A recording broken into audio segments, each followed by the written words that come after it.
Due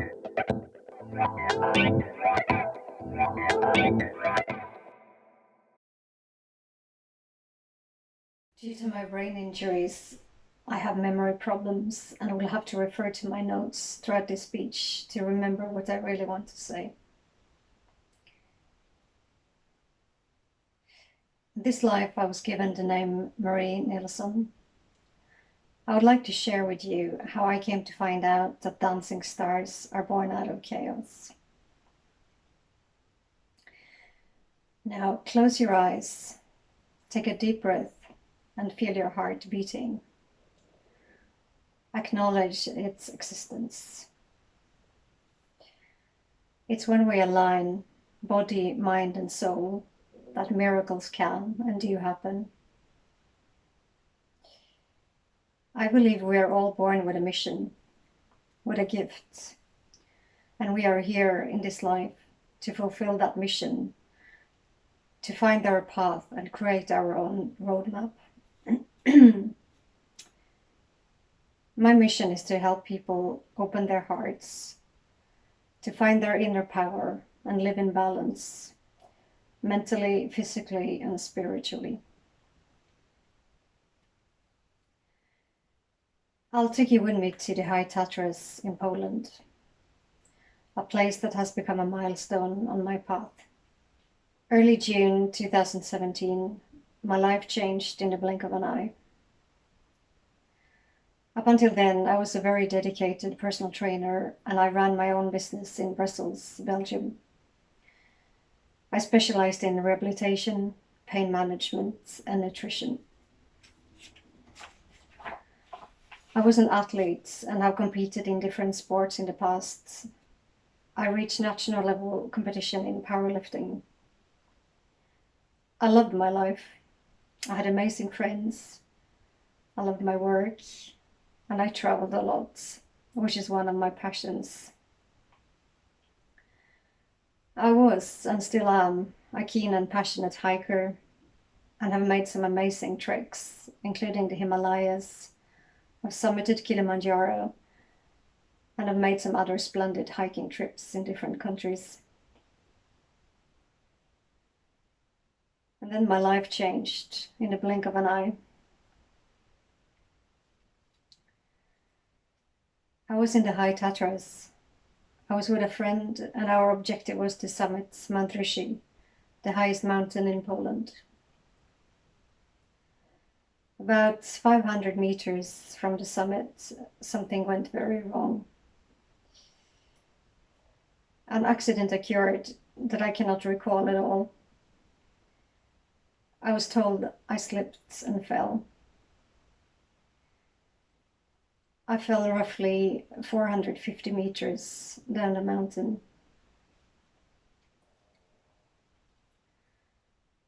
I often ask myself the question how I could possibly survive. A higher power must have been at play.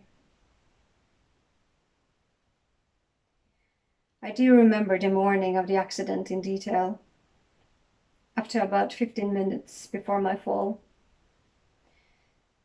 From there I have a blank until I started coming out of coma 5 weeks later. My severely injured body was rescued by a mountain rescue team. I could not be airlifted from the place where my body lay. I was carried on a stretcher for hours to the place where the helicopter was waiting to take my body to a hospital in Krakow. My life and my body crashed into a complete chaos. I spent 55 days in intensive care, and I lived from hour to hour for a very long time. It was uncertain if I would survive or not. I had severe skull fractures, an internal and an external brain bleed. My jaw was dislocated, a shattered collarbone, 15 broken ribs, hip fractures, neck fractures, multiple inner organ failure, and a broken ankle. It was decided when my condition was stable enough that I should be transported to a hospital in Sweden, close to where my family lives. It was there, in a hospital bed in Sweden, I started to comprehend what had happened and the extent of my injuries. I learned to land in and fully accept now. I had no alternative. There I was, a successful business owner, an athlete, an experienced hiker, used to travel the world, in a wheelchair, wearing a diaper, not knowing if I would ever walk again, totally dependent on others. I had no alternative but to accept the now. That's where the power lies. To face the naked truth, however brutal. It's in the now we can visualize and create our future and take the wisest and most powerful actions.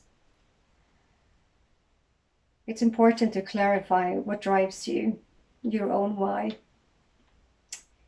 When you understand why you're in the situation you are in, rather than blaming the universe for putting you there, you can start to create your map. I visualized what I wanted to happen, what my mission in life truly is, and my healing process began. I find it important to see happenings and events as lessons. That's how we grow through what we go through. But most importantly, I decided my attitude towards these lessons life had given me. If we are authentic, if we align body, mind, and soul, miracles can, and they do happen. It's in the now the power lies. Words are powerful and can have a crucial effect on someone's life and their well-being. The doctors in Poland had said that my recovery was very much up to myself. I took these words straight to my heart, and I often reminded myself of them. In Sweden, I started to fully grasp the magnitude and the severity of my injuries, and to accept that I would not be as before. But what I could not accept was the words that were given to me by some of the medical staff. Like, you'll never be like before, but let's try and make the best out of it. Or, you will always have problems with certain things. Those words made me sad and made me lose hope. As part of my brain injuries, I had a complete facial paralysis on the left side of my face. I could not close or blink my left eye. I couldn't smile, and I had no control over my facial expressions. The eye specialist gave me 3 options. To close my eye permanently through surgery, to operate on my eyelid so it would only open partially, or to wear an eye patch constantly. I couldn't accept this either. I remember that day vividly. After the meeting with the specialist, I rolled back to my room in the hospital and I looked myself in the mirror. It made me so sad to meet the new me in the reflection. I looked as far from the former me as possible. My hair was shaved off. My face looked deformed and I was full of scars. I had undergone a few surgeries and a craniotomy while I was in coma. I remember a colleague once said, "You can copy the good side, as there is always a 10% carryover." It was that day I started to manually train the features of the left side of my face. These are things way beyond my studies and former knowledge. But I listened to my intuition and created my own exercises that I performed every single day. None of my doctors or physios knew I was doing this. It took me 6 months, 180 days to reach the goal of closing my eye. Little did I know then that it was the neuroplasticity I was doing. I couldn't let anyone surgically close my beautiful eye. It was there and then, looking at myself in the reflection, remembering those words, that I decided to trust my intuition. Without questioning my inner voice, I created my own roadmap and I visualized my healing. I started to shape my future in that very moment.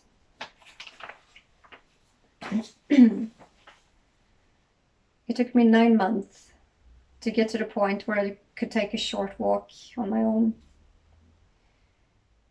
I did my physical training every single day, 7 days a week, with a dedication and a trust I didn't even know I had.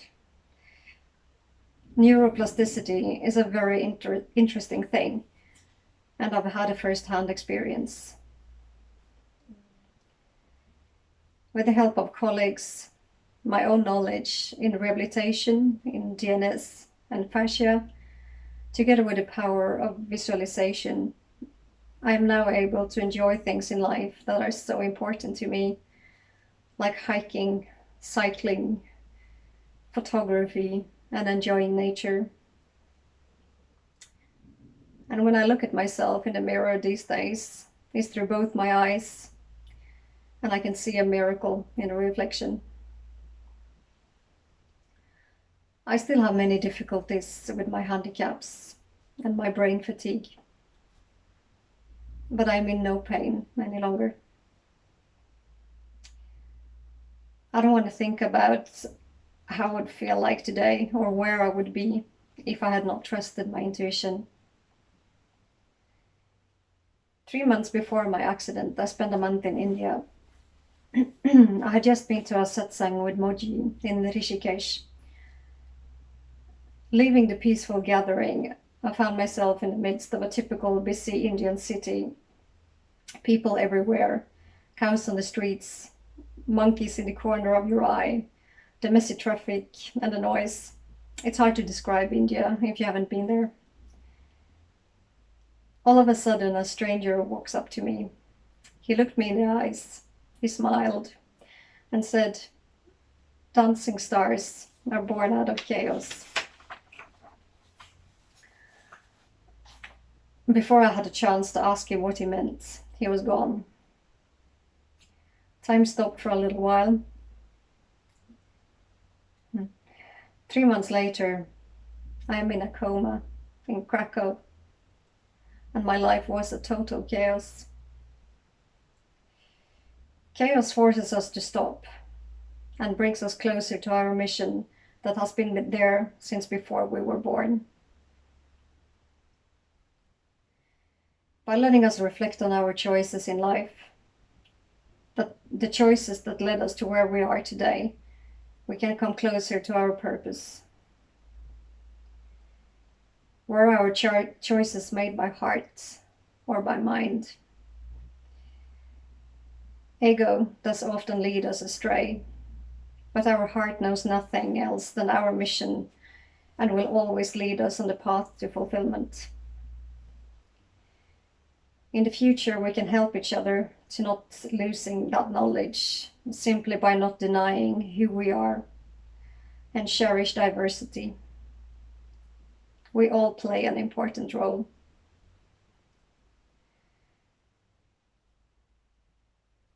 Trauma helps us to focus on why we are here. Even the greatest of skeptics will connect with his or her inner wisdom when in despair. I've been lost.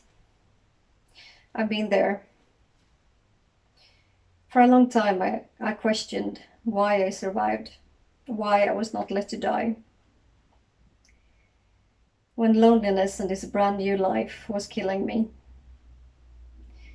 When I needed help with everything, from eating, drinking, going to the toilet and getting dressed. I slurred when I talked. I often got misunderstood, and I was constantly tired. And when I was alone, I just couldn't see the meaning of being alive.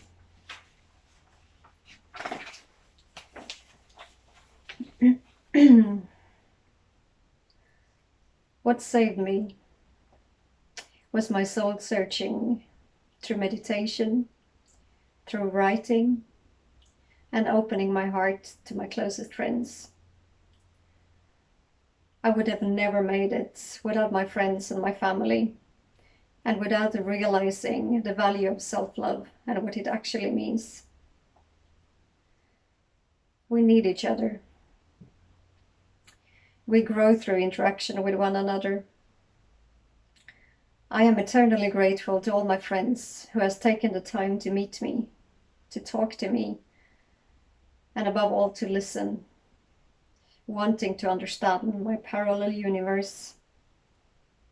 It is so important to dare to ask questions and to accept help. I want to thank everyone who has had the patience with me when I get sad, tired, or confused.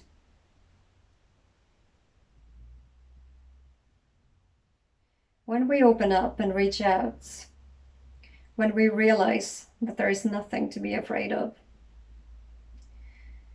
we see things clearer, and we realize that we are not alone. We create our future. We do not necessarily have to go through trauma and suffering to understand or to awaken,